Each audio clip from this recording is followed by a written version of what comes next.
Hey guys, welcome to our channel. Guys, ये news story काफ़ी अच्छी और मज़ेदार है, सपोर्ट जरूर करिएगा और कमेंट में भी बताइएगा कि कैसी है स्टोरी, ताकि अगला चैप्टर्स भी अपलोड करता रहूं। Let's start the story guys. One सब खत्म। सिटी हॉस्पिटल के बेड पर एक 30 साल की बड़ी ही खूबसूरत लड़की लेटी हुई थी। उसकी हालत कुछ ठीक नहीं लग रही थी, ऐसा लग रहा था कि उसके अंदर कोई जान ही नहीं बची हो। तभी वहां एंट्री होती है एक 36 साल की लड़की और एक 38 साल के लड़के की। उन दोनों के चेहरे पर एक मक्कारी भारी मुस्कान थी। उन्हें देखते ही उस लड़की की आंखों में घृणा झलक उठी और वह अपना सिर दूसरी तरफ घुमा लेती है। अरे देखो तो मेरी प्यारी दुलारी बहन, ओ सौतेली बहन, मुझसे नाराज है, किया हुआ बुरा लग रहा है, हमें एक साथ देखकर अब क्या करें? हम तो कुछ भी नहीं कर सकते, दूसरी लड़की कहती है। ओफो जूली डार्लिंग, तुम भी किससे बात कर रही हो? इसे कहाँ ये सब समझ आएगा? लड़का कहता है। ओह कॉमन डार्लिंग, तुम मेरी बहन को कम आंक रहे हो। अरे यार, जिस लड़की ने तुम्हारे किए, हमारे लिए, फैमिली के लिए इतना कुछ किया, तुम उससे ऐसे बात नहीं कर सकते। अरे सोचो यार, कितनी जायदाद थी इसके पास, वो एक प्रिंसेस थी। जूली एक मजाक उड़ाने वाली स्माइल के साथ कहती है। थी डार्लिंग, अब नहीं है। अब इसके पास सिर्फ एक ही चीज है, ये हॉस्पिटल का बैग। लेकिन मैं क्या सोच रहा हूँ, क्यों ना हम इसे मुक्ति दे दें? आखिर कब तक ऐसे तड़पेगी ये बेचारा? लड़का कहता है। बात तो तुम बिल्कुल सही कह रहे हो, लेकिन मैं क्या कह रही थी, क्यों ना हम पहले इसे कुछ झटके दे दें, उसके बस इसे मुक्ति दे देंगे। आफ्टर ऑल हम बहनें हैं, सही सौतेली? जूली हंसते हुए कहती है। फिर वो उस लड़की के गालों को बेरहमी से पकड़कर दबाते हुए कहती है, तुम्हें क्या लगा कि मॉम तुम्हें घर इसलिए लेकर आई कि तुम उनकी बेटी हो? ऐसा बिल्कुल भी नहीं था। मॉम तुम्हें घर इसलिए लेकर आई थी कि तुम्हारे पास उनके हिस्से की जायदाद थी, जिसे नानू ने तुम्हारे नाम कर दिया था। तुम्हें लगा कि हम सब तुमसे प्यार करते हैं। ऐसा बिल्कुल भी नहीं था, हम तो तुम्हें देखना भी पसंद नहीं करते थे। हमें बर्दाश्त नहीं होता था कि तुम हमारे घर में रह रही हो। जानती हो नानी की मौत कैसे हुई थी? चलो मैं तुम्हें बता देती हूँ, नानी की मौत नहीं हुई थी, बल्कि मॉम ने उन्हें अपने ही हाथों से मारा था। तुम्हें पता है, हमें पता था कि जिस लड़के से तुम शादी करने के लिए हाँ कहा, वो एक राक्षस है, लेकिन हमने होने दिया। जानती हो क्यों? क्योंकि मॉम चाहती थी, वो नहीं चाहती थी कि मैं उस राक्षस के करीब जाऊं, उस शख्स का शिकार बनूं। इसलिए हम सबने मिलकर ये चाल चली और तुम्हें उससे शादी करने पर मजबूर कर दिया। लेकिन जानती हो, तुम्हारे पीठ पीछे मैंने तुम्हारे ही पति के साथ हमबिस्तर होती थी, उसके नीड को पूरा करती थी। जानती हो, पूरी दुनिया इस बात को जानती है। तुम्हें पता है, आज तक तुम्हारे साथ जो भी होता था, उन सब में मेरा ही हाथ था, और अब जो मैं करूंगी उसमें भी मेरा ही हाथ है। बेड पर लेटी लड़की की आ और नो ब्रेक, खो से लगातार आ और नो ब्रेक सू गिर रहे थे। वह कुछ नहीं कर सकती थी क्योंकि वह पैरालाइज्ड थी। जूली ये देखकर डेविल स्माइल करती है और उस लड़की का ऑक्सीजन मास्क निकाल देती है, जिससे लड़की तड़पने लगती है और थोड़ी ही देर में उसकी मौत हो जाती है। उस लड़की की आत्मा बाहर निकलकर तड़पने लगती है। जूली और लड़का वहां से चले जाते हैं। उनके जाते ही कुछ गार्ड आकर तैनात हो जाते हैं और उनके बीच से एक लड़का आता है, जिसका पूरा चेहरा मास्क से ढका हुआ था। उसकी गोल्डन आंखें चमक रही थीं। वह जल्दी से उस मर चुकी लड़की के पास आता है और उसे उठाने लगता है। तभी उसका असिस्टेंट बोलता है, सर, शी इज नो मोर, कोई ऐसा नहीं हो सकता क्योंकि मैंने इसे पहले ही चेतावनी दी थी। वह लड़का बोलता है, सर आप सही कह रहे हैं, लेकिन ये पॉसिबल नहीं हुआ क्योंकि माम आपकी बातों को इग्नोर किया करती थी। वह लड़का लड़खड़ा जाता है और बैग को पकड़ लेता है। तुमने ऐसा क्यों किया? तुम्हें पता है तुम्हारे लिए मैंने क्या क्या किया, लेकिन तुमने मेरी बातों को इग्नोर कर दिया। लेकिन कोई बात नहीं, मैं बदला लूंगा उन सब से। इतना कहकर वह उस लड़की को लेकर अपने साथ चला जाता है। इधर एक बड़े से घर में जोर शोर से पार्टी चल रही थी। चारों तरफ खुशियों का माहौल था। एक लड़का और लड़की मुस्कुराते हुए देख रहे थे, उनका चेहरा नहीं दिख रहा था क्योंकि लाइट काफी धीमी थी। तभी अचानक वहां कई सारे बॉडीगार्ड आ जाते हैं। ये देखकर सभी हैरान हो जाते हैं और इससे पहले कोई कुछ कर पाता, हॉल की लाइट ऑन हो जाती है और जो लड़की लड़का लाश लिए अंदर आ रहे थे, वे जूली और उसके एहसास का हस्बैंड थे। उनके बीचों बीच से वही लड़का लड़की की लाश लिए भीतर की तरफ आता है।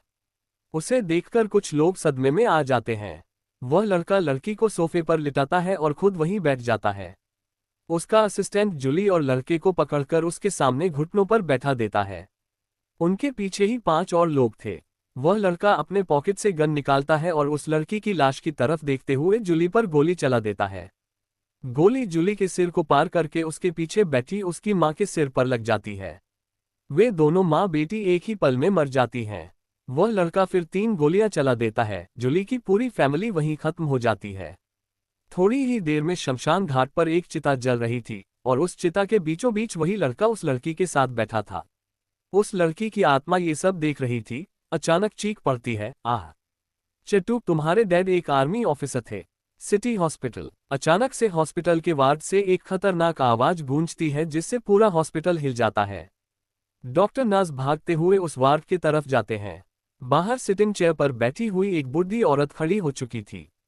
उसके आंखों से लगातार आंसू गिर रहे थे। आधे घंटे के बाद डॉक्टर बाहर आता है और उस ओल्ड लेडी से कहता है, कॉन्ग्रेट्स मिसेस बत्रा, आपके नातिन कोमा से बाहर आ चुकी है। ये सुनकर उस औरत के चेहरे पर एक बड़ी सी स्माइल आ जाती है और वो ऊपर के तरफ सिर करके भगवान को धन्यवाद देने लगती है। वो औरत अंदर जाती है तो देखती है बेड के बीचों बीच एक 18 साल की लड़की को अभी पूरी तरह से 18 साल की हुई भी नहीं थी। वो लेटी हुई थी। उसकी आंखें बंद थी। जैसे ही उस लड़की को महसूस होता है कि कोई उसके पास है तो वो धीरे से अपनी आंखें खोलती है। उसकी आंखें एकदम पर्पल कलर की था। वो सिर घुमाती है तो उसे वो औरत दिखती है। नानी। वो लड़की उठने की कोशिश करती है। लेटी रह मेरी बच्ची, उठने की कोई जरूरत नहीं है। मैं बहुत खुश हूं कि आखिर 6 महीने के बाद तू कोमा से बाहर आ गई, नानी माँ कहती हैं। इतना सुनते ही उस लड़की के आंखों के सामने एक दृश्य आता है। जब वो स्कूल से लौट रही थी तो एक आदमी को बचाने के चक्कर में उसका एक्सीडेंट हो गया था। वो आदमी उसे हॉस्पिटल में एडमिट करके वहां से चला गया था। सिर्फ उसके लोग ही वहां आते जाते थे। यीशु कहाँ खो गई मेरी बच्ची, नानी पूछती है। कहीं नहीं नानी, आपके एहसास कहीं नहीं खोई है। आप बोलो, मैं सुन रही हूँ। एहसास कहती है। एहसास जो दिखने में किसी परी की तरह खूबसूरत थी, 5.5 की हाइट, पर्पल आंखें, गुलाबी होठ, एकदम गोरी स्किन। कुछ नहीं मेरी बच्ची, बस तू जल्दी से ठीक हो जा, फिर हम अपने घर वापस जाएंगे, नानी कहती हैं। नानी माँ, क्या आप मुझे एक वादा करेगी? एहसास पूछती है। कैसा वादा? नानी पूछती है। नानी, आप मुझसे वादा करिए कि आप कभी भी मुझे छोड़कर कहीं नहीं जाएंगी और नहीं मुझे खुद से दूर करेगी। आप हमेशा मेरे साथ रहेंगी।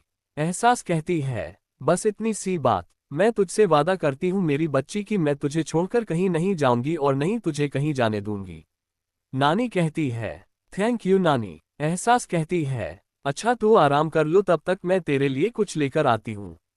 ऐसा करती हूँ, मैं तेरा फेवरेट वेजिटेबल दलिया लेकर आती हूँ। ओके नानी कहती है। जी नानी। एहसास मुस्कुराते हुए कहती है। नानी वहां से चली जाती है। नानी के जाने के बाद एहसास के चेहरे की मुस्कान गायब हो जाती है। उसके जगह उसके चेहरे पर एक गुस्सा आ जाता है। वो अपने हाथ को जोड़कर भगवान को धन्यवाद देती है और कहती है, थैंक यू भगवान जी, मुझे मौका देने के लिए। मुझे पता है ये पुनर्जन्म तो सिर्फ कहानियों में होती है, लेकिन आपने मुझे कोमा में डालकर एक पूरी जिंदगी जीने का मौका दिया। कौन अपना है कौन पराया ये बताया। अब मैं समझ गई हूँ भगवान जी की मुझे क्या करना है। Thank you God, very very thanks. अब ये एहसास राठौर इन्हें एहसास कराएगी कि वो क्या है। इस बार मैं किसी को कुछ नहीं होने दूंगी, कुछ भी नहीं। एहसास एक मजबूत इरादे के साथ कहती है। नानी एक ट्रे में दलिया लेकर आती है और एहसास के बेड को हल्का सा ऊपर उठाती है। फिर वो उसे दलिया खिलाती है। इसी तरह 1 सप्ताह से ज्यादा बीत चुका था और आज एहसास को हॉस्पिटल से छुट्टी मिलने वाली थी। वहां कुछ लोग काले कपड़े में खड़े थे जिनके हाथों में फ्लावर के बुके थे। मिस एहसास, ये सब आपके लिए है हमारी मैडम की तरफ से। आपने हमारे बॉस की जान बचाई थी, इसलिए मैडम ने ये सब आपके लिए भिजवाया है, एक गार्ड कहता है। थैंक यू भाई, लेकिन इन सब की कोई जरूरत नहीं थी। वैसे भी किसी की जान बचाना पुण्य का काम होता है, एहसास कहती है। कुछ ही देर के बाद एहसास उन गार्ड के हेल्प से हॉस्पिटल से बाहर निकल जाती है। थोड़ी ही देर में वो एक छोटे से घर में होती है, जो बाहर से टूटी फूटी थी लेकिन अंदर से काफी शानदार थी। अंदर वो सारी व्यवस्था थी जो किसी बड़े लोगों के घर में होती है। ये सब देखकर गार्ड भी हैरान हो जाते हैं। वो सारा सामान हॉल में रखते हैं और एहसास को सोफे पर बिठाते हैं। आप सभी का बहुत बहुत धन्यवाद, आपने हमारी इतनी मदद की, नानी कहती है। गार्ड बस सिर हिला देते हैं। सबके जाने के बस एहसास अपनी नानी के गोद में सिर रखकर लेट जाती है। नानी, क्या आपको पता है मेरे पापा कौन है? एहसास पूछती है। इसकी बातें सुनकर नानी के हाथ जो उसके बालों में चल रहे थे वो रुक जाते हैं। तुम ये सवाल क्यों पूछ रही हो यीशु? क्या तुम्हें मेरे प्यार में कोई कमी महसूस होती है? नानी पूछती है। नहीं नानी, आपके प्यार में कोई कमी नहीं है। बस मैं इतना जानना चाहती हूँ कि मेरी माँ ने तो मुझे उस शख्स के किए छोड़ दिया था, लेकिन मेरे डैड ने मुझे क्यों छोड़ दिया? क्या उन्होंने भी किसी और से शादी कर लिया? एहसास पूछती है। उसकी बातें सुनकर नानी मुस्कुराती है और कहती है, नहीं बेटा, तुम्हारी माँ ने भले ही तुम्हें छोड़ दिया हो, लेकिन तुम्हारे डैड वो बहुत अच्छे इंसान थे। उन्होंने तो कभी तुम्हें देखा ही नहीं। जानती हो क्यों? क्योंकि तुम्हारे आने से कुछ महीने पहले तुम्हारे डैड एक मिशन के लिए चले गए थे। क्योंकि वो एक आर्मी ऑफिसर थे। सब कुछ सही था और फिर एक दिन हमें खबर मिली कि उस मिशन में उनकी जान चली गई। ये सुनकर मैं बहुत दुखी हुई, लेकिन तुम्हारी वो माँ शायद खुश थी। इसलिए उनके मौत के 2 महीने बाद जब तुम इस दुनिया में आ गई तो उसने तुम्हें छोड़कर उस इंसान के साथ रहना पसंद किया जिसके बच्चे को उसने एज अ सरगट मदर बनकर जन्म दिया। लेकिन सच तो ये था कि वो दोनों बच्चे उसके अपने थे जिसे उसने सरोगेसी के थ्रू जन्म दिया था। दोनों 1 साल बड़े हैं तुमसे, नानी कहती है। तभी बाहर काफी शोरगुल होने की आवाज आती है, जिसे सुनकर नानी एहसास को वहीं रहने को बोलती है और खुद हॉल से बाहर निकलकर एक छोटे से आंगन में आ जाती है जो किसी गरीब लोग के घर के आंगन के जैसी थी। छतरी, मेरी माँ मर चुकी है। नानी घर के छोटे से आंगन में आती है तो देखती है कि कुछ गार्ड के साथ एक लेडीज जिसकी उम्र यही कोई 40 के आसपास होगी। उसके चेहरे से घमंड साफ झलक रहा था। उस औरत को देखकर नानी को कोई खुशी नहीं हुई और वो वहीं आंगन में डाली खाट पर बैठ गई। आज तुम्हारे कदम इधर कैसे आ गए? नानी बिना किसी भाव के कहती है। ये आप कैसी बात कर रही हैं मॉम? मैं आपकी बेटी हूं, भला आपसे मिलने क्यों नहीं आ सकती? वो औरत कहती है। लेकिन मेरी तो कोई बेटी नहीं है। हाँ, 1 सालों पहले थी, लेकिन मेरे दामाद के मरने के बाद वो भी मर गई। तो अब मेरी कोई बेटी नहीं है, नानी कहती है। आपके कहने से ये सच तो नहीं बदल जाएगा ना मॉम कि मैं आपकी इकलौती बेटी हूं? वो औरत कहती है। जो कहना है साफ साफ कहो, मुझे घुमा फिराकर बात करना नहीं आता, नानी कहती है। माँ, बात यह है कि मैं अब मेरी बेटी को वापस ले जाने आई हूँ। मैं सोच रही हूँ कि मैं उसे एक नई जिंदगी दूँ। आखिर कब तक वो ऐसे झोपड़पट्टी में रहेगी? अब बड़ी हो रही है, उसके भी कोई नीड होती है। वो औरत कहती है। अच्छा, तो अब तुम 18 साल बाद अपनी बेटी को लेने आए हो। तब क्या तुम्हारे अंदर की ममता मिट गई थी जब तुमने एक दिन की बच्ची को हॉस्पिटल में मरने के लिए छोड़कर अपने उस प्रेमी के साथ भाग गई थी? तब क्या तुम्हें ये याद नहीं आया कि आखिर कब तक वो इस झोपड़पट्टी में रहेगी? उसकी भी कोई नीड होगी, नानी तंज कसते हुए कहती है। ये सुनकर वो औरत शांत हो जाती है और फिर एक गहरी सांस लेकर कहती है, माँ, मैं कोई बहस नहीं करना चाहती। मैं चाहती हूँ कि आप उसे हमारे साथ भेजें, नहीं तो फिर हम उसके साथ जबरदस्ती करनी पड़ेगी। अगर तुम्हें ऐसा लगता है कि तुम ऐसा कर सकती हो तो शौक से करो, लेकिन मैं तुमसे वादा करती हूँ अगर वो खुद तुम्हारे साथ जाने के लिए तैयार हो गई तो मैं खुशी खुशी उसे तुम्हारे साथ जाने दूंगी। लेकिन अगर उसने एक बार भी मना किया तो मैं उसे कहीं नहीं जाने दूंगी, नानी कहती है। ठीक है, बुलाए उसे, वो औरत कहती है। नानी अपनी जगह से उठकर एक कमरे की तरफ बढ़ती है और तुरंत ही एहसास को लेकर आती है। एहसास को देखती ही वो औरत हैरान हो जाती है क्योंकि एहसास काफी खूबसूरत लग रही थी। इतना कि उसे देखकर वो औरत भी कुछ पल के लिए खो गई। वहीं उस औरत को देखते ही एहसास के जहन में वो यादें ताज़ा हो जाती है और उसके चेहरा गुस्से से लाल हो जाता है, लेकिन वो जैसे तैसे खुद को कंट्रोल करती है।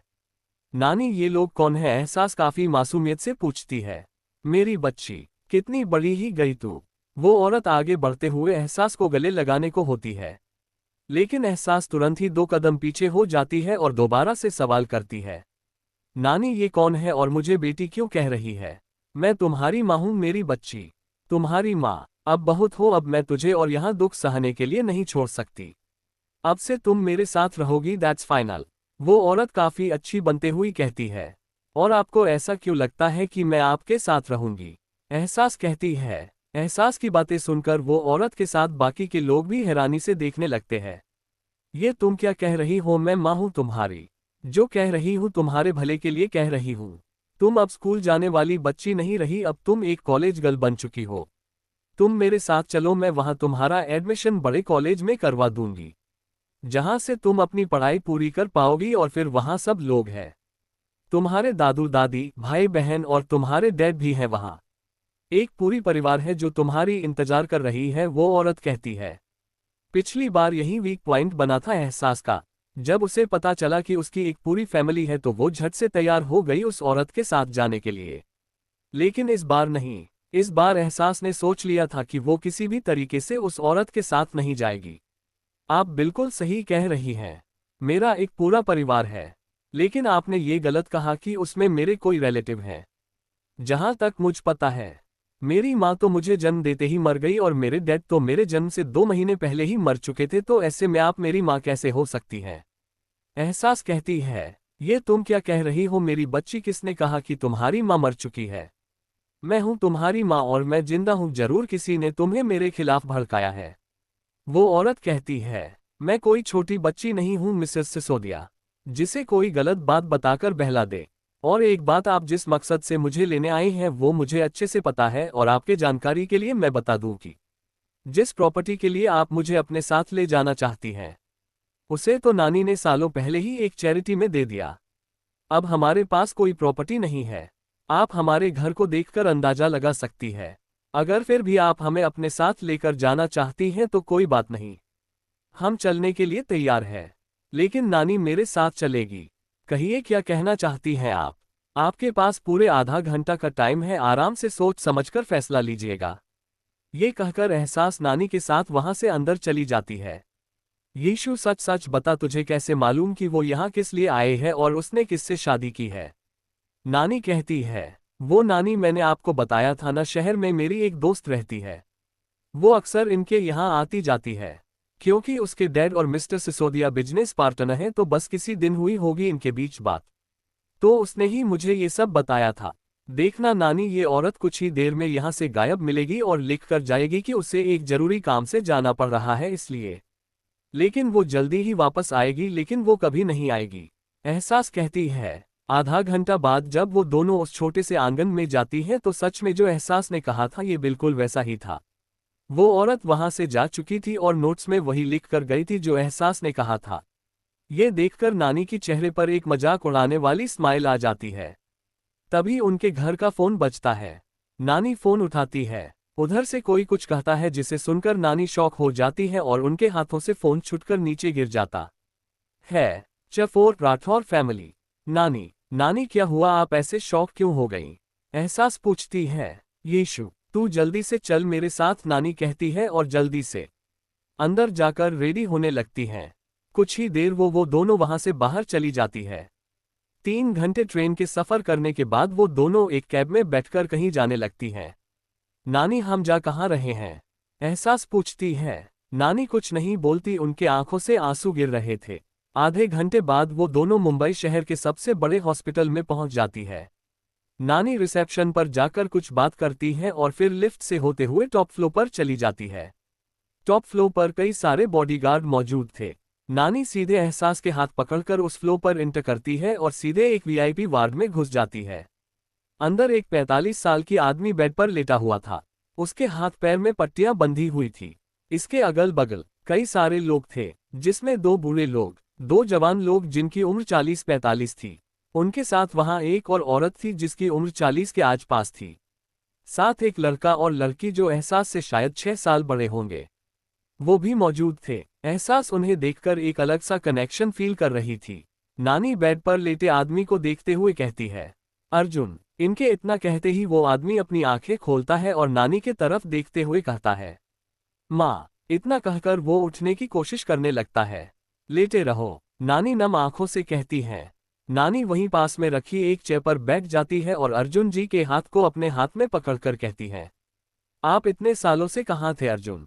क्या आपको अपनी इस माँ की याद नहीं आई? नानी कहती है, आती थी ना माँ, बहुत याद आती थी। मैं आया थे आपसे मिलने, लेकिन वहां आकर हमें पता चला कि आप लोग उस घर को बेचकर जा चुकी हैं। मैंने बहुत ढूंढने की कोशिश की लेकिन कुछ पता नहीं चला। अर्जुन जी कहते हैं, हाँ, आपके मौत की खबर सुनकर हम काफी अकेले हो गए थे, इसलिए उस घर को बेचकर हम गांव में शिफ्ट हो गए और वहीं रह रहे थे। लेकिन हमने आपको ढूंढना नहीं छोड़ा था। हमने आपको हर उस जगह पर ढूंढने की कोशिश की जहां से हमें उम्मीद मिलती थी और देखिए हमारी मेहनत रंग लाए और हमने आज आपको ढूंढ लिया। नानी कहती है। अर्जुन जी के आंखों से आंसू गिरने लगता है और वो अपनी नजरें उनके पीछे करके किसी को ढूंढने लगते हैं। किसे ढूंढ रहे हैं आप? अर्जुन नानी पूछती हैं। क्या मेरी बेटी आपके साथ नहीं आई? क्या आप उसे अपने साथ लेकर नहीं आई? अर्जुन जी पूछते हैं। क्या आप अपनी बीवी के बारे में नहीं जानना चाहेंगे? नानी पूछती हैं। नहीं माँ, मुझे पता है उसने अपनी लाइफ में मूव ऑन कर लिया है। लेकिन एक बात का दुख है कि उसने मेरी बेटी को छोड़ दिया। मैं आज भी गिल्ट में हूँ माँ की काश कि मैं थोड़ा पहले आता तो शायद मेरी बच्ची, मैं और आप, हम तीनों एक अच्छी लाइफ जी रहे होते। अर्जुन जी कहते हैं। जो होता है अच्छे के लिए होता है अर्जुन। वैसे हम आपके लिए कुछ लेकर आए हैं, नानी कहती है। अर्जुन जी कंफ्यूजन से उनके तरफ देखने लगते हैं। तभी जो बूढ़े कपल जो कब से उन्हें देख रहे थे वो बोल पड़ते हैं। अरु बेटा, ये कौन है? ये सुनकर अर्जुन जी मुस्कुराने लगते हैं और फिर कहते हैं, डैड ये वही हैं जिनके बारे में मैं अक्सर आप सभी से बातें करता रहता था, और माँ ये मेरी फैमिली है। ये मेरे डैड अमरेंद्र राठौर, मेरी माँ रीता राठौर, मेरे बड़े भाई केशव राठौर, भाभी राधा राठौर, ये उनके बच्चे इनायत राठौर और इतिश, और ये मेरी वाइफ एलिना राठौर। ये सुनकर नानी हैरान हो जाती है, मतलब जिसे वो मामूली इंसान समझ रही थी वो तो राठौर फैमिली का वारिस निकला। नानी बस स्माइल करते हुए सबको नमस्ते करती हैं। राठौर फैमिली भी उनसे मिलकर काफी खुश होती है। वैसे माँ आप उन्हें लेकर आई हैं? अर्जुन जी पूछते हैं। नानी बस हाँ में सिर हिला देती हैं। नानी वार्ड में नजर घुमाती है तो एहसास वहां मौजूद नहीं थी। ये यीशु कहाँ चली गई? अभी तो मेरे साथ ही आई थी, नानी कहती हैं। वो आपके साथ आई थी तो कहाँ गई? अर्जुन जी परेशान होते हुए कहते हैं। पता नहीं, अभी अभी कोमा से बाहर आई है, लेकिन ये लड़की सुधरने का नाम ही नहीं ले रही है, फिर से किसी को जान बचाने के लिए गई होगी। नानी कहती हैं। कोमा? क्या हुआ था उसे? वो कोमा में क्यों थी? अर्जुन जी परेशान होते हुए पूछते हैं। वो आज से 6 महीने पहले वो स्कूल से घर लौट रही थी और रास्ते में किसी भले आदमी को बचाने के चक्कर में उसका एक्सीडेंट हो गया था। पूरे 6 महीने कोमा में रही, 15 दिन पहले ही वापस आए हैं, नानी कहती है। अर्जुन जी परेशान हो जाते हैं। वो उठने लगते हैं, तभी इतिश कहता है। चाचू आप यहीं रहिए, हम उन्हें ढूंढ कर लाते हैं, यहीं कहीं होंगी। अर्जुन जी बस हाँ में सिर हिला देते हैं। इतिश वहां से बाहर जाता है और गार्ड से कुछ पूछता है। गार्ड उसे कुछ बताते हैं। इतिश जल्दी से उस तरफ जाता है और देखता है कि एक प्यारी सी लड़की हॉस्पिटल के कैंटीन में बैठकर जल्दी जल्दी नूडल्स खा रही है। ये देखकर काफी खुश होता जा और सीधे उस लड़की के पास जाता है। क्या मुझे भी थोड़ी नूडल्स मिल सकती है? इतिश पूछता है। वो लड़की सिर ऊपर करती है तो ये कोई और नहीं बल्कि एहसास थी। वो झट से नूडल्स को छुपाते हुए कहती है, बिल्कुल भी नहीं, अगर आपको खानी है तो खरीद लो। ये कहते हुए वो बहुत ही क्यूट लग रही थी, जिसे देखकर इतिश मुस्कुरा देता है। लेकिन मेरे पास पैसे नहीं है और मुझ भूख लगी है, प्लीज थोड़े से नूडल्स दे दो। इतिश बेचारा सा मुंह बनाकर कहता है। ये देखकर एहसास को थोड़ी दया आ जाती है और वो उसे अपनी नूडल्स दे देती है।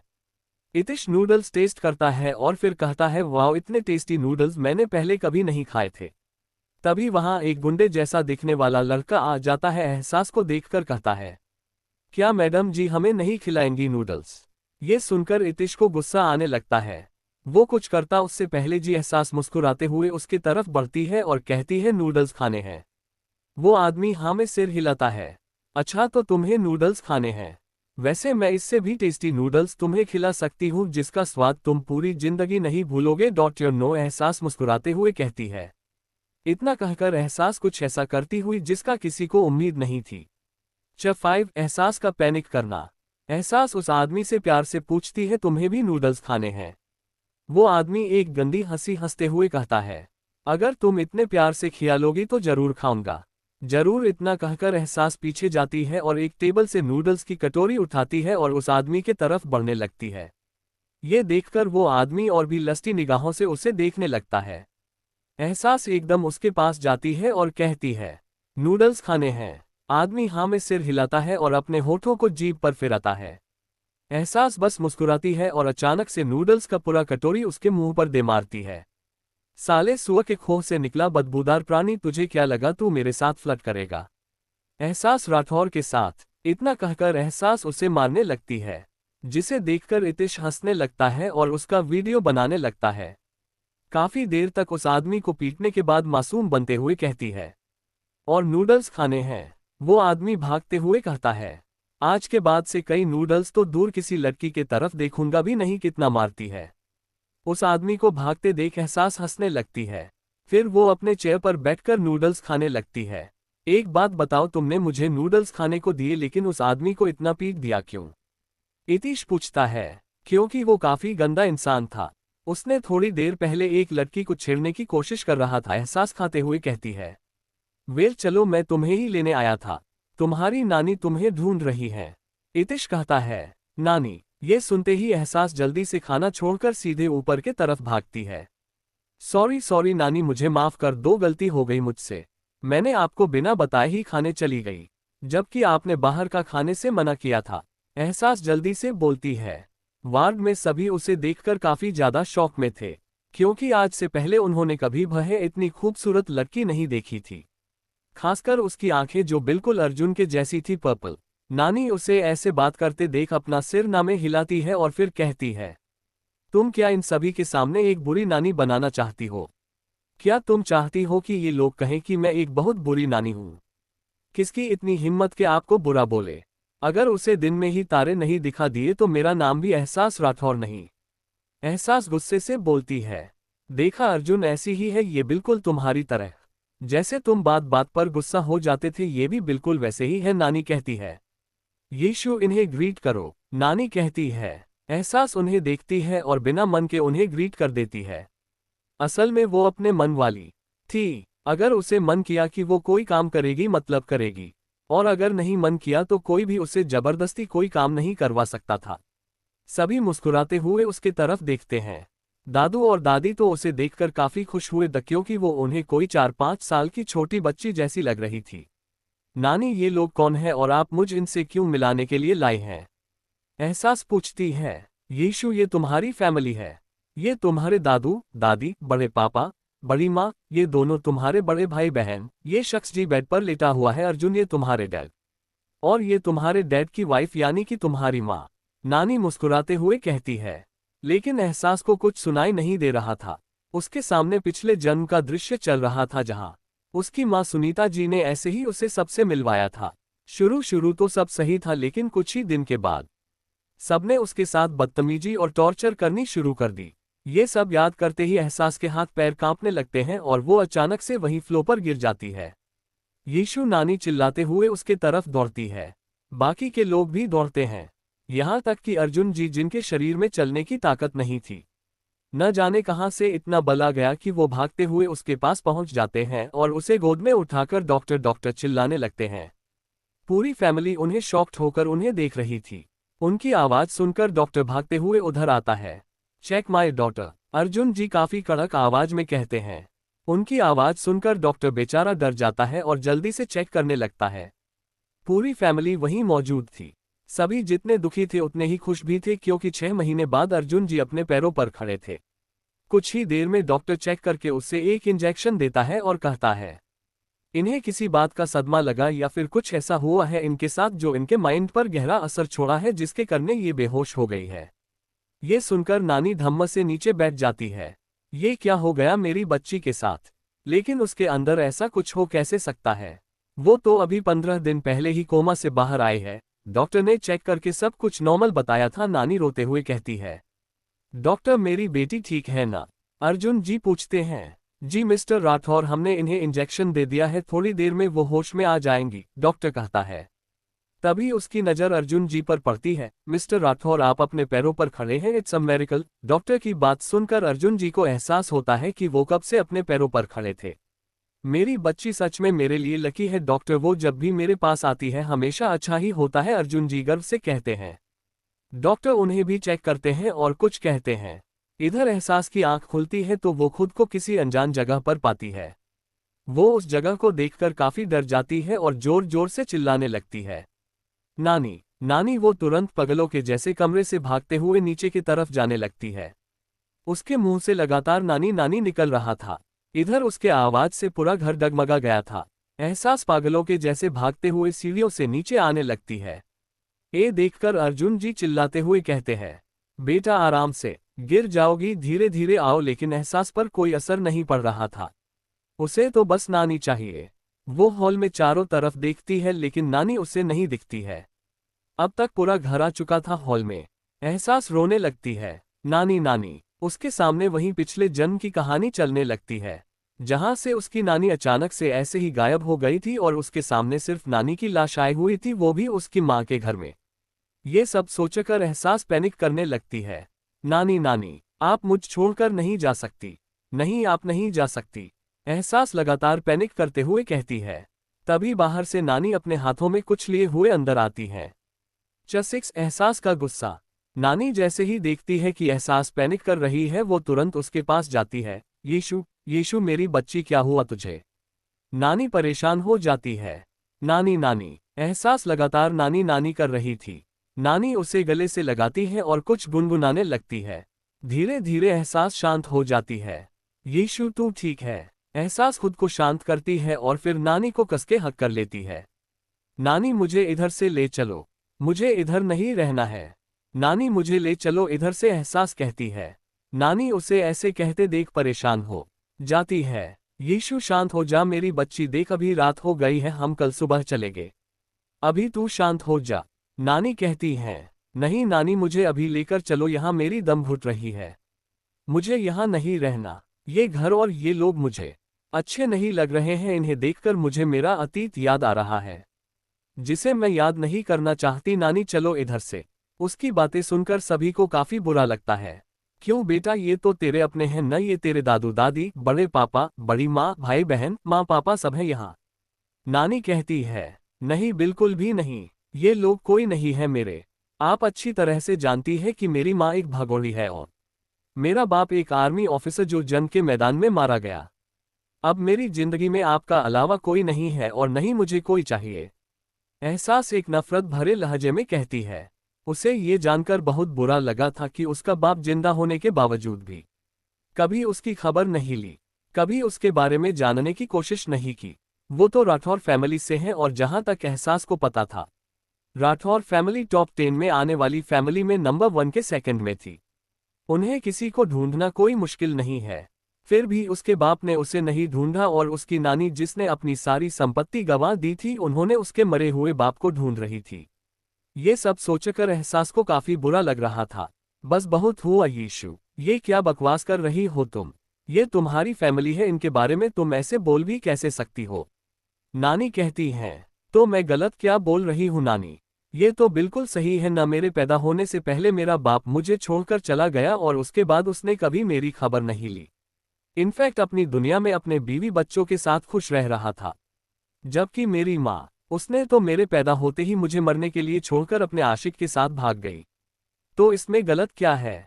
सालों बाद मेरी वो माँ मुझसे मिलने भी आई तो सिर्फ इसलिए कि वो मेरे नाम की प्रॉपर्टी को अपने नाम कर सके और अपनी उस प्यारी बेटी को बचाने के लिए मुझे उस राक्षस के हाथों बांध दे।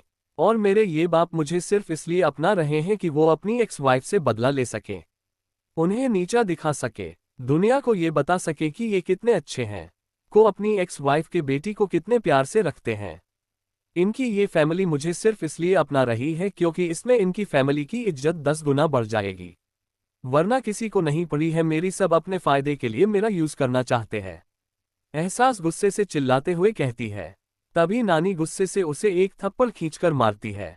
एहसास का चेहरा एक तरफ झुक जाता है और बाकी के सभी लोग शॉक्ड हो जाते हैं। एहसास के आंखों से आंसू गिरने लगता है। उसकी एक आखिरी उम्मीद थी नानी, आज शायद वो भी टूट गया।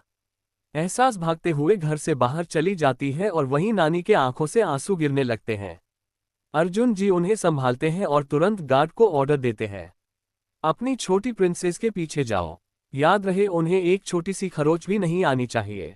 गार्ड तुरंत अलर्ट हो जाते हैं और एहसास के पीछे जाते हैं। एहसास भागते हुए रोड पर आ चुकी थी और राठौर पैलेस से काफी दूर। उसके आंखों से आंसू गिर रहे थे और उसके दिमाग में अब यही चल रहा था कि आज नानी ने उसे थप्पड़ मारा। जिस नानी ने उसे आज तक एक खरोच भी नहीं लगने दिया, उस नानी ने उसे थप्पड़ मारा। ये सोच सोचकर उसके दिमाग फट रहा था। उसे ये भी समझ नहीं आ रहा था कि वो क्या करे, कहाँ जाए। वो बेसुध होकर रोड पर चलती जा रही थी। उसे ये भी ध्यान नहीं था कि उसके ठीक सामने से एक ट्रक आ रही थी। ट्रक वाला लगातार हॉर्न बजा रहा था लेकिन एहसास के कानों में कुछ भी सुनाई नहीं दे रहा था। वो तो बस सोचते हुए और रोते हुए सड़क पर चलती जा रही थी। उसे सबसे ज्यादा बुरा इसी बात का लग रहा था कि आज उसकी नानी उसके ऊपर हाथ उठाई थी। जैसे ही वो ट्रक एहसास से टकराने वाली थी कि का नाम उसे खींच लेता है और एहसास जमीन पर नीचे गिर जाती है, लेकिन उसे कोई चोट नहीं लगता। वो सिर उठाकर देखती है तो एक गोल्डन आंखों वाला शख्स उसके नीचे गिरा हुआ था। एहसास उस शख्स से अलग होती है। वो शख्स भी उठकर खुद को साफ करता है। Are you mad? अभी मर जाती तो? वो शख्स कहता है। तो क्या हो जाता? जल्दी इस दुनिया से चली जाती। एहसास बिना किसी भाव के कहती है। ये कहने से पहले एक बार अपने घर वालों के बारे में क्यों नहीं सोचती? क्या बीतती उनके ऊपर? वो शख्स कहता है। कौन सी फैमिली? किसकी फैमिली? वो फैमिली जिन्होंने इतने सालों तक मेरे जीने मरने की खबर नहीं ली, उन्हें क्या ही फर्क पड़ता मेरे मरने से? एहसास कहती है, इस दुनिया में और भी लोग होंगे जो तुम्हें प्यार करते होंगे। तुम उनके बारे में तो सोच सकती हो। वो शख्स कहता है, इस पूरी दुनिया में मेरा कोई अपना नहीं है जिन्हें मैं अपना कह सकती हूँ। ऐसा कोई नहीं है जो मुझे बिना किसी स्वार्थ के प्यार करता हो। यहाँ सभी मतलबी है। सब अपने फायदे के लिए ही मेरा इस्तेमाल करते हैं, चाहे वो मेरे माँ बाप हो या फिर कोई और। वैसे थैंक यू मुझे बचाने के लिए। मैं नहीं जानती कि मुझे बचाने के पीछे का तुम्हारा मकसद क्या है, लेकिन कभी मेरी जरूरत पड़े तो जरूर याद करना। करने लायक काम होगा तो मैं जरूर करूंगी। इतना कहकर एहसास वहां से आगे बढ़ जाती है। वो शख्स उसे जाते हुए एकटक देख रहा था। तुमने बिल्कुल सही कहा, यहाँ सभी मतलबी है। इतना कहकर वो शख्स वहां से आगे बढ़ जाता है। 7 एहसास जंगल में। अगली सुबह जब एहसास की नींद टूटती है तो वो खुद को एक जंगल में पाती है। ये देखकर वो चौंक जाती है और फिर याद करने की कोशिश करती है। तब उसे याद आता है कि घर से निकलकर वो गुस्से से जा रही थी और चलते चलते वो इसी जंगल में चली जाती है और रात को वहीं सो जाती है। अब एहसास अपने सिर को झटकती है और उस जंगल से बाहर निकलने की जगह ढूंढने लगती है। काफी देर तक चलने के बाद वो आखिर में जंगल से बाहर निकल ही जाती है। वो चलते चलते एक कच्ची सड़क पर आती है। एहसास अपने ख्यालों में गुम होकर बस चलती जा रही थी। उसे ये भी नहीं पता था कि वो कहाँ जा रही है, किस रास्ते पर जा रही है। वो बस बेतहाश चल रही थी। चलते चलते वो एक सुनसान जगह पर पहुंच जाती है। उसे वहां एक घर दिखता है। इतने सुनसान जंगल में घर देखकर एहसास को काफी हैरानी होती है। वो हिम्मत करके अंदर जाती है तो देखती है कि उसे अंदर से काफी अंधेरा दिखता है। वो धीरे से उस घर के अंदर जाती है और चारों तरफ देखने लगती है। यार यीशु, ये घर तो क्राइम सीरीज के घर जैसा है जहां गुंडे और क्रिमिनल छुपते थे। ये सोचकर एहसास काफी खुश होती है और उस घर में चारों तरफ गौर से देखने लगती है। उसे देखकर अभी यही लग रहा था कि वो कोई क्राइम ब्रांच की वेल ट्रेन्ड ऑफिसर है। उस घर के सभी कमरों को तलाशी लेते लेते एहसास एक हल्की रोशनी वाले कमरे में जाती है। वो जैसे ही वहां जाती है उसे किसी की आवाज सुनाई देती है। देख बच्चे, चुपचाप खा ले वरना कल रात के जैसे तुझे खाना भी नहीं मिलेगा। समझा? तो ये नखरे करने से बेहतर है कि तू चुपचाप खा ले। ये आवाज सुनकर एहसास झट से दरवाजे के बगल में एहसास छिप जाती है और वहीं से देखने लगती है। अंदर एक बच्चा बैठा हुआ था जिसकी उम्र यही कोई 10 साल के आसपास होगी।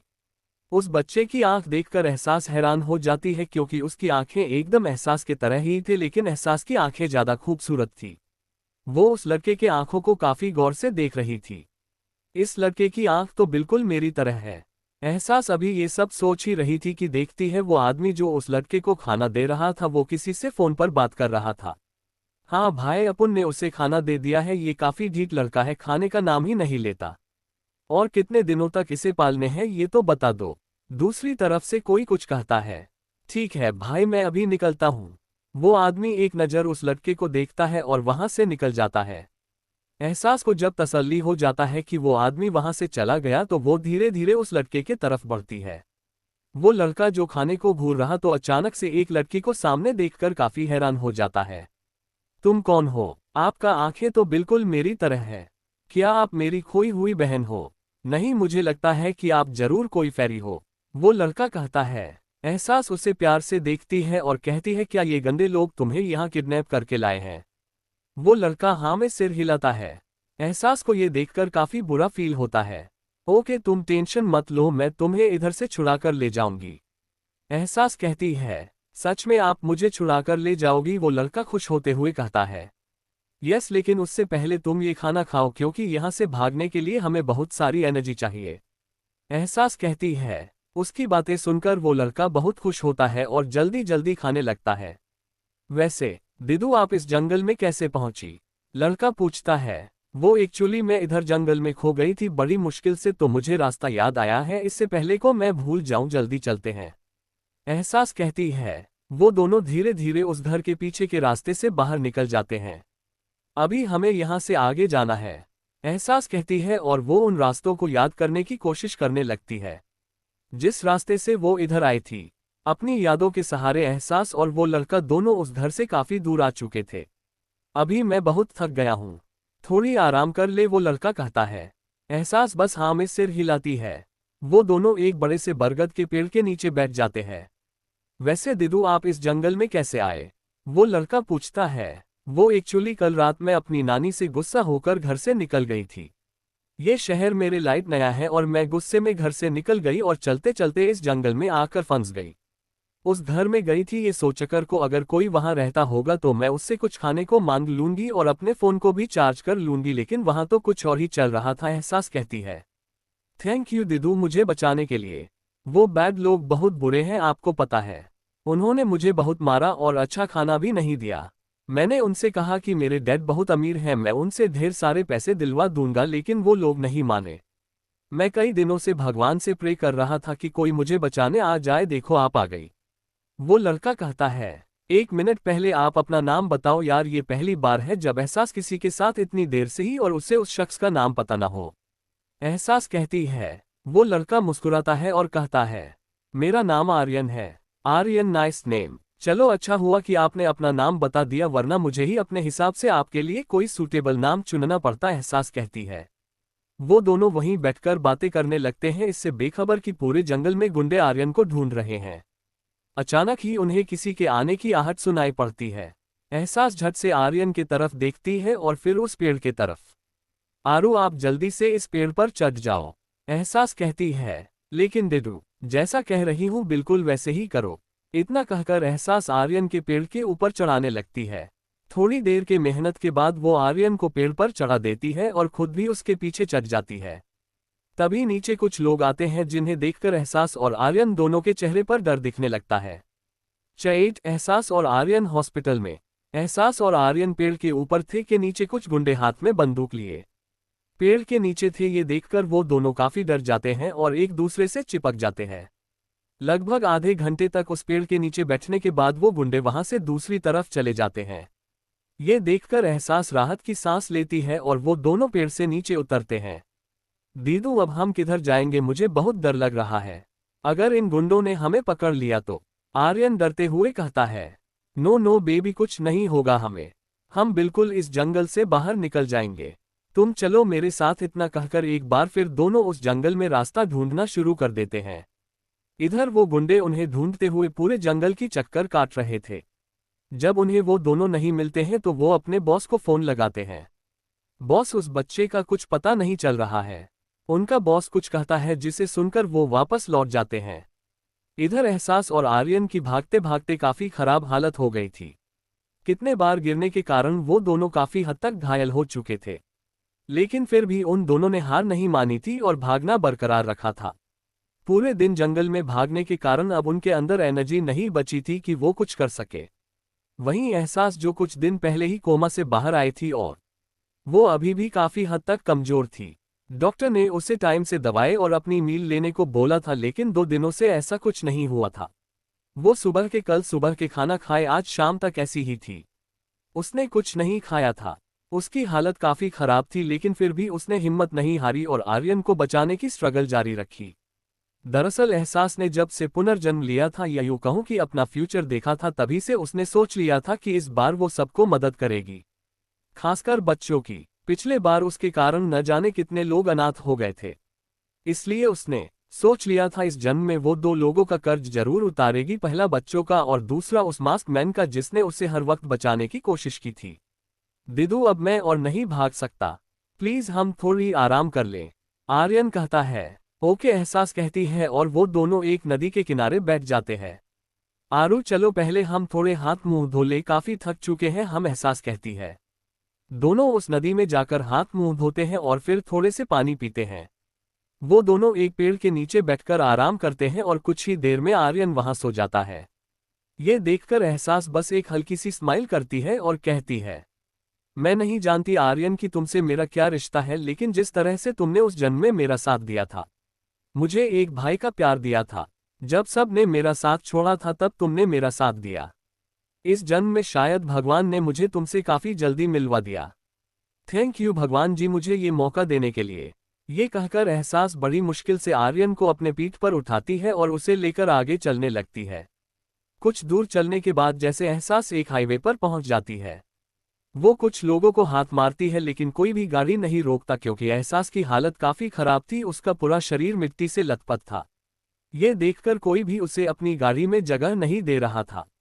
तभी उसे कुछ गाड़ियां एक लाइन से आती हुई दिखती है। एहसास हाथ मारती है तो बीच वाली गाड़ी अचानक से रुक जाती है। ये देखकर एहसास काफी बड़ी स्माइल करती है और गाड़ी के शीशे को नॉक करती है। ड्राइवर शीशा नीचे करता है। भैया क्या आप हमें हॉस्पिटल छोड़ देंगे, इट्स इमरजेंसी। वो मेरे भाई की हालत काफी खराब है और मेरा फोन भी चार्ज नहीं है, प्लीज हमें हॉस्पिटल ड्रॉप कर दो। एहसास की हालत देखकर वो ड्राइवर कुछ कहने वाला था कि उसके कानों में किसी की आवाज जाती है, उसे गाड़ी में बैठने के लिए बोलो। ड्राइवर तुरंत मुस्कुराते हुए कहता है, मैडम आप पीछे वाली सीट पर बैठ जाए। एहसास मुस्कुराते हुए गाड़ी के बैक डोर ओपन करती है और आर्यन को पहले अंदर करती है और फिर खुद बैठती है। अब आर्यन उसके गोद में था जिसकी हालत कुछ ठीक नहीं लग रही थी। एहसास की हालत काफी हद तक खराब हो चुकी थी। उसके बॉडी में कई जगहों से खून निकल रहे थे, लेकिन उसने खुद को हालत की इग्नोर करके आर्यन पर ध्यान दिया था। वो आर्यन के सिर को सहलाते हुए कहती है, तुम्हें कुछ नहीं होगा बेबी, मैं आपको कुछ नहीं होने दूंगी। एहसास राठौर का वादा है तुमसे। उसे इस चीज की खबर ही नहीं थी कि एक जोड़ी खूबसूरत सुनहरी आंखें उसे शिद्दत से देख रही है, जिसके नेचुरल पिंक होठों पर एक प्यारी सी स्माइल थी, जिसे देखकर आगे का ड्राइवर काफी ज्यादा शॉक्ड में था। वो तुरंत गाड़ी में लगे सीक्रेट कैमरा को ऑन कर देता है।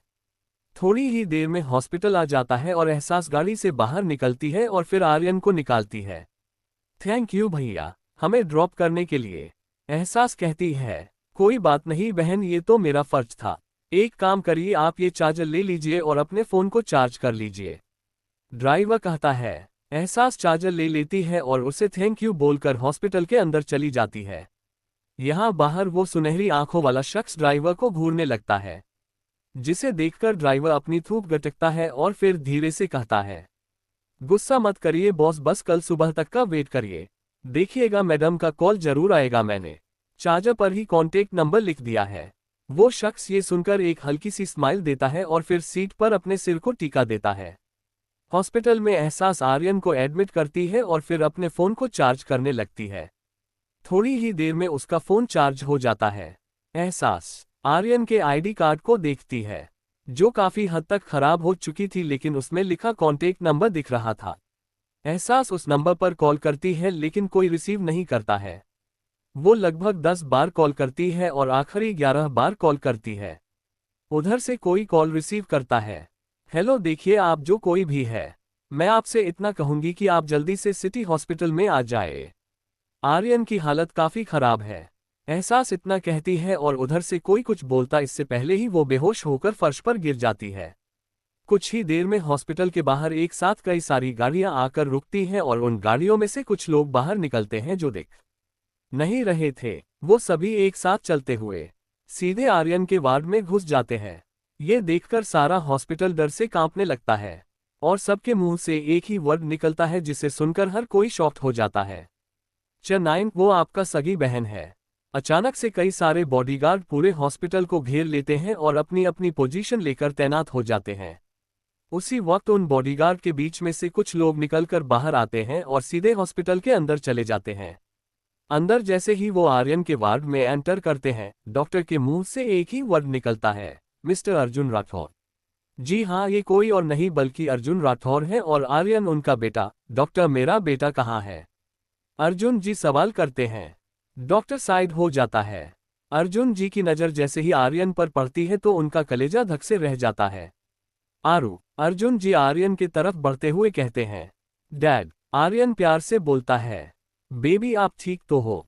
अर्जुन जी पूछते हैं। हाँ डैड, मैं बिल्कुल ठीक हूँ, आर्यन प्यार से कहता है। डॉक्टर अंकल दिदु कहाँ है? आर्यन पूछता है। दिदु अर्जुन जी कंफ्यूजन से आर्यन को देखने लगते हैं।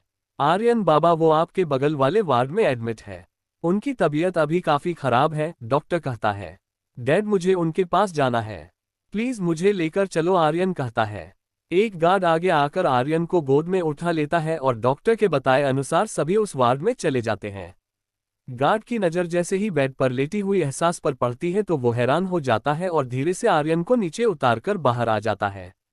क्या बात है नागा, तुम बाहर क्यों आ गए? अर्जुन जी पूछते हैं। सर, वो नागा के मुंह से कुछ निकल ही नहीं रहा था। क्या बात है नागा, तुम इतने घबराए हुए क्यों हो? अर्जुन जी कहते हैं। एक्चुअली सर, अंदर जो लड़की है वो एहसास माम है, नागा बड़ी मुश्किल से बोलता है। व्हाट? अर्जुन जी चिल्लाते हुए कहते हैं। यस सर, नागा बोलता है। अर्जुन जी भागते हुए अंदर जाते हैं। अंदर बेड पर लेटा एहसास को देखकर उनके आंखों से आंसू गिरने लगता है। वो धीरे धीरे उसकी तरफ बढ़ते हैं और एक साइड में खड़ा हो जाते हैं। डैड, आपको पता है दिदु न बहुत ब्रेव हैं। उन्होंने मुझे उन बैड लोगों से बचाया, ये सचमुच बहुत अच्छी है। काश कि ये हमारी सगी बहन होती। आर्यन बोलता है। ये आपकी सगी बहन ही है आर्यन, अर्जुन जी धीरे से बोलते हैं। लेकिन उनकी बातें आर्यन सुन लेता है। आपने क्या कहा डैड कि ये मेरी सगी बहन है? यानी कि ये हमारी खोई हुई बहन है? मतलब कि ये हमारी बहन है? आर्यन काफी खुश होता है। उसके चेहरे पर एक नेचुरल स्माइल थी, को साफ बता रही थी कि वो सच में बहुत खुश है। अर्जुन जी एहसास के एक साइड में बैठ जाते हैं और उसके हाथ को पकड़ते हुए कहते हैं। जानता हूं तुम नाराज हो, मुझसे नफरत भी करती हो। ये सही भी है क्योंकि मैं हूं इसके काबिल। अगर मैं उस वक्त तुम्हारे पास आ गया होता तो तुम ऐसी नहीं होती। मैं समझ सकता हूं कि तुम क्या सोच रही हो मेरे बारे में। तुम यही सोचती हो ना कि तुम्हारी माँ की तरह मैंने भी तुम्हें छोड़ दिया और अपनी जिंदगी में आगे बढ़ गया। लेकिन ये सही नहीं था, क्योंकि तुम्हें पता है, भले ही मैंने शादी कर ली लेकिन अपनी मर्जी से नहीं बल्कि घर वालों के कारण। लेकिन मेरा यकीन मानो मेरी बच्ची, मैं तुमसे सबसे ज्यादा प्यार करता हूं। भले ही मैं अपनी जिंदगी में आगे बढ़ गया था लेकिन मेरा दिल आज भी वहीं था, उसी जगह जहां से मैंने तुम्हें छोड़ा था। तुम हमेशा मेरे दिल में थी। जानता हूं तुम्हारी माँ ने जो किया है उससे तुम टूट चुकी हो और तुम्हें किसी के ऊपर भरोसा करना भी काफी मुश्किल है, लेकिन मैं तब तक हार नहीं मानूंगा जब तक तुम हमें अपना नहीं लेती। आर्यन ध्यान से उनकी बातें सुन रहा था। डैड, आप क्या बातें कर रहे हो? क्या दिदु आपसे गुस्सा है? आर्यन पूछता है। अर्जुन जी बस हाँ में सिर हिलाते हैं। लेकिन क्यों डैड, वो आपसे गुस्सा क्यों है? क्या आपने उन्हें हर्ट किया? हाँ आपने किया होगा, तभी तो दिदु कह रही थी कि इनके मॉम डैड अच्छे नहीं हैं। उन्होंने उन्हें छोड़ दिया और इसी वजह से वो कल रात को रोते हुए जंगल में चली गई थी। आर्यन कहता है। अर्जुन जी कुछ बोलते उससे पहले ही एहसास की आंख खुलने लगती है। अर्जुन जी तुरंत साइड में हो जाते हैं। एहसास आंख खोलती है तो उसकी नजर आर्यन पर पड़ती है जो अपनी टिमटिमाती आंखों से उसे देख रहा था। एहसास उसे देखकर बस हल्का सा मुस्कुरा देती है। दिदु, अब आपको कैसा फील हो रहा है? आर्यन पूछता है। मैं बिल्कुल ठीक हूँ, आप कैसे हो? एहसास प्यार से पूछती है। मैं भी बिल्कुल ठीक हूँ। आपको पता है मैं तो बहुत खुश हूँ, इतना खुश कि मैं आपको बता नहीं सकता। आर्यन कहता है। अच्छा, और आप इतने खुश किस बात पर हैं? एहसास पूछती है। क्योंकि आप मेरी असली वाली दिदु हो। आप मेरे मॉम डैड की खोई हुई बेबी हो, मेरी बड़ी बहन, और मैं आपका छोटा भाई आर्यन राठौर। आर्यन खुशी से कहता है। इतना सुनते ही एहसास के होठों की स्माइल चली जाती है और वो आर्यन के तरफ देखते हुए कहती है। ये बात आपसे किसने कही? डैड ने। उन्होंने ही मुझे बताया कि आप मेरी बहन हो। डैड, बोलो ना, उधर क्यों हो? आर्यन कहता है। अब जाकर एहसास के पता चलता है कि अर्जुन जी वहीं हैं। वो अपनी कदम बढ़ाकर कुछ बोलते उससे पहले ही एहसास प्यार से बोल पड़ती है। आर्यन, आपकी तबीयत अभी ठीक नहीं है, इसलिए जाओ जाकर अपने वार्ड में रेस्ट करो। नहीं दिदु, अब मैं यहाँ से कहीं नहीं जाऊंगा। मैं आपका घर लेकर ही जाऊंगा और फिर सबको बताऊंगा कि मेरी एक बड़ी बहन है। मॉम से कहूंगा कि अब वो आपकी वो बचपन वाली फोटो देखकर रोने की कोई जरूरत नहीं है। अब वो आपको ढेर सारा प्यार दे सकती है। आर्यन कहता है। आर्यन, आप मुझसे बहुत प्यार करते हो ना? एहसास पूछती है। आर्यन हाँ में सिर हिलाता है। तो आप अपनी दिदु की बात मानो और यहाँ से जाओ, अभी आपको रेस्ट करनी है। मैं नहीं चाहती कि मैं बेड से उठूं तो आप मुझे बेड पर लेटे हुए मिलो। इसलिए अभी आप जाओ। एहसास कहती है। अब तक पूरी फैमिली हॉस्पिटल आ चुकी थी और सभी उन दोनों के देख रहे थे। नानी के आंखों से तो आंसू की सैलाब गिर रही थी। ओके दीदू, आर्यन अभी जा रहा है, लेकिन वो जल्दी से वापस आएगा और आपसे ढेर सारी बातें करेगा।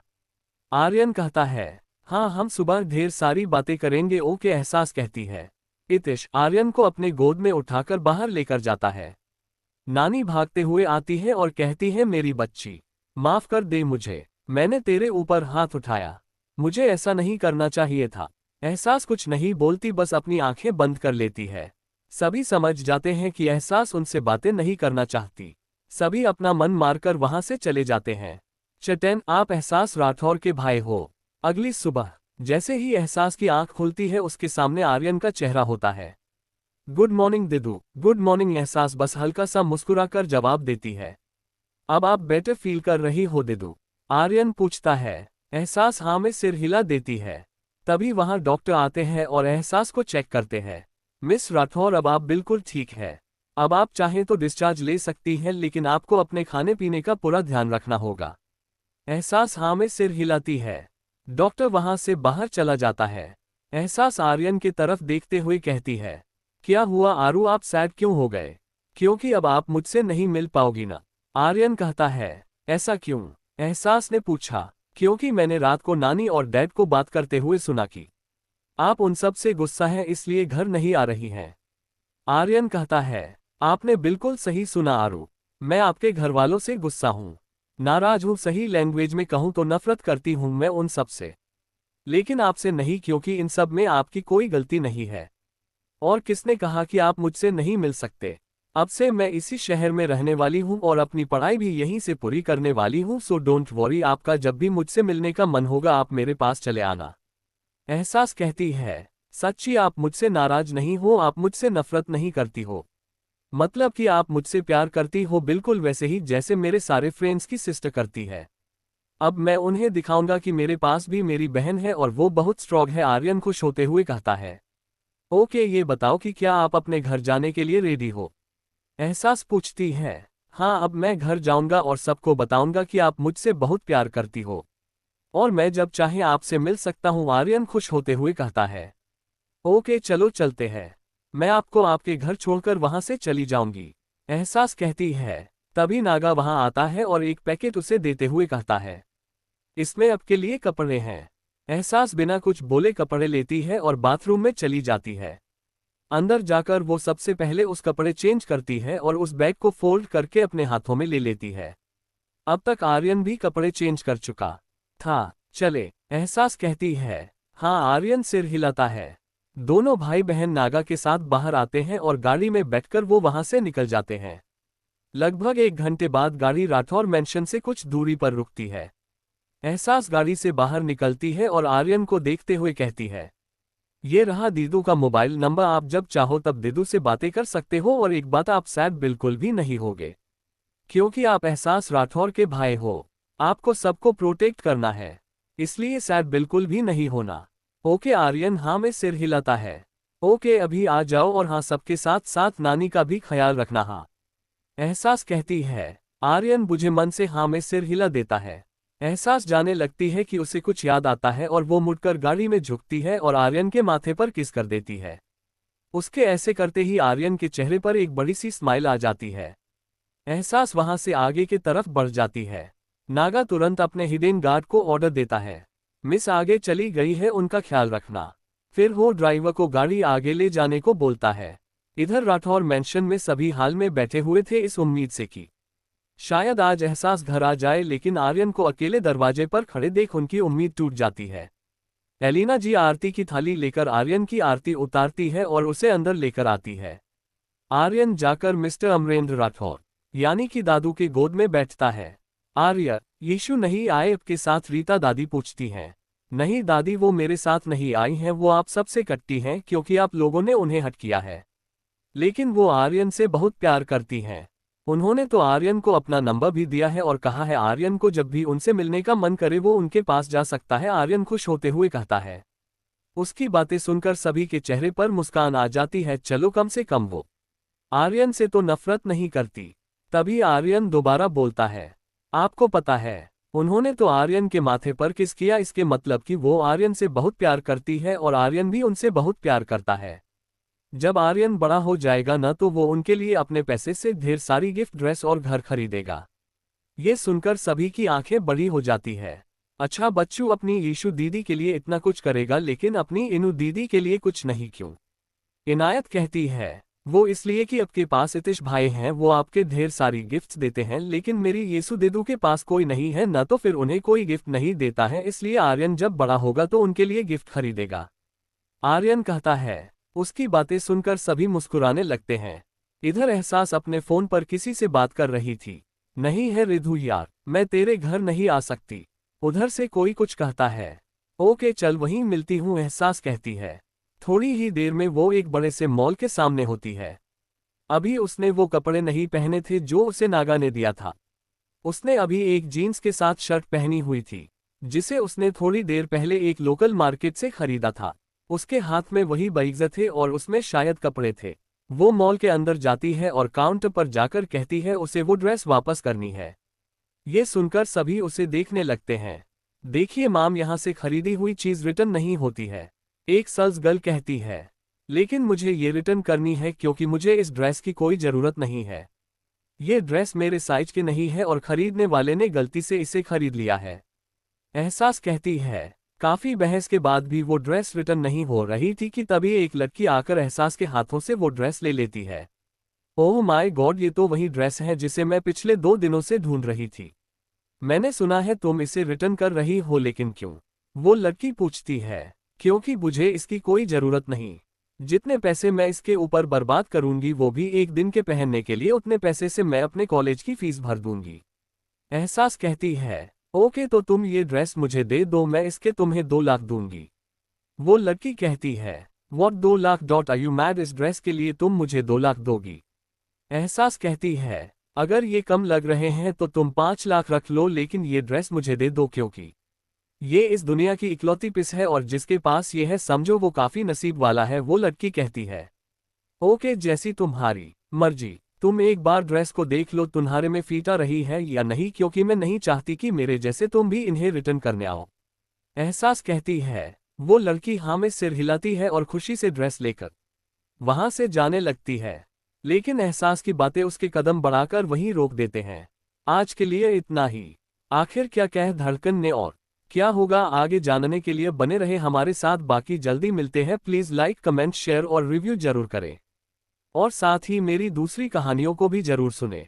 Thanks for watching.